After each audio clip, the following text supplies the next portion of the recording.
नमस्कार, आप देख रहे हैं बिहार हेडलाइंस और मैं हूं अचला श्रीवास्तव। इन दिनों कोरोना महामारी से संक्रमित मरीजों की संख्या दिन प्रतिदिन कम होती जा रही है, लेकिन फिर भी पूरे भारत में प्रतिदिन लगभग 2 लाख से भी अधिक मरीज सामने आ रहे हैं।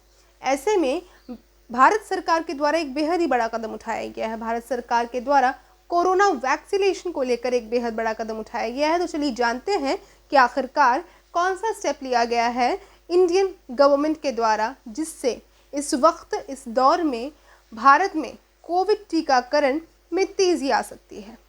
आप सभी को पता है कि इस वक्त भारत में 2 टीकों के मद्देनज़र ही हमारा टीकाकरण चल रहा है, यानी कि कोवैक्सीन और कोविशील्ड। यही दोनों टीके हैं जो कि भारतवासियों को लगाए जा रहे हैं कोविड के संक्रमण से बचाने के लिए।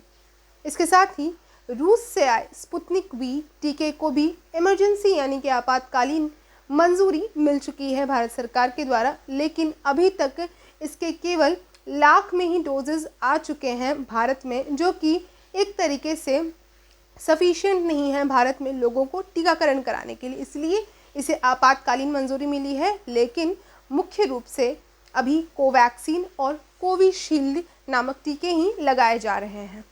और इसी को मद्देनज़र रखते हुए अब वैक्सीनेशन की प्रक्रिया को और तेज़ी लाने के लिए एक बेहद अहम फैसला लिया गया है भारत सरकार के द्वारा।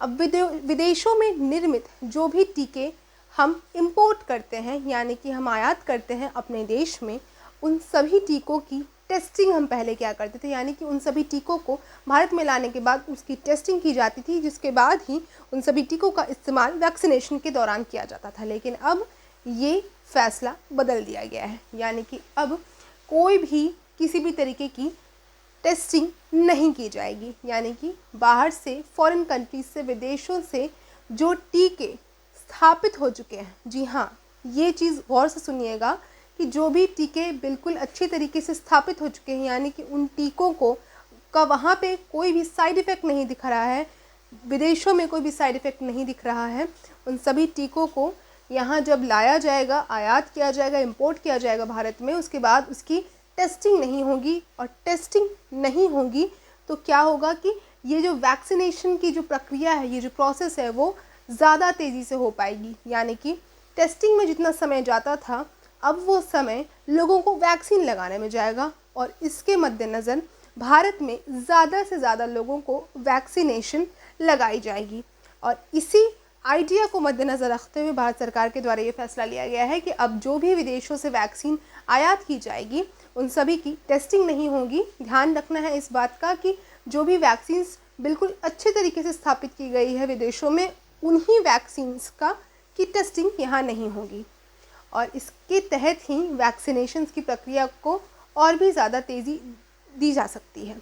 इसके साथ ही भारत सरकार के द्वारा ये भी कहा गया है कि फाइज़र कंपनी से भी बातचीत चल रही है इस वक्त भारत सरकार की, कि वे भी अपना टीका जो है, कोरोना का टीका जो है, वो हमारे भारत में एक्सपोर्ट करें, हम उसे इंपोर्ट करेंगे।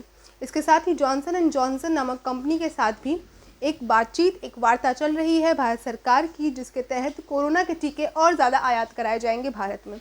इस वक्त हमारे देश में कोरोना टीकाकरण यानी कि कोरोना वैक्सीनेशन की जो प्रक्रिया है, वो काफ़ी तेज़ी से बढ़ रही है और संक्रमितों का आंकड़ा घट रहा है। ये एक पॉजिटिव न्यूज़ है हमारे लिए। और अगर हमारी सरकार, हम इसी तरीके से सचेत रहें तो जल्द ही हम इस महामारी से लड़ के जीत सकेंगे। हालांकि इस वक्त यास तूफान बिहार और झारखंड में बेहद ही भयंकर तबाही मचा रहा है। कई जगह पे भारी बारिश हुई है, कई जगह पे बिजली गिरी है, और इस तरीके से कल भी ऐसा ही मंजर देखने को मिल सकता है। आप सभी स्वस्थ रहें, सुरक्षित रहें, घर पर रहें।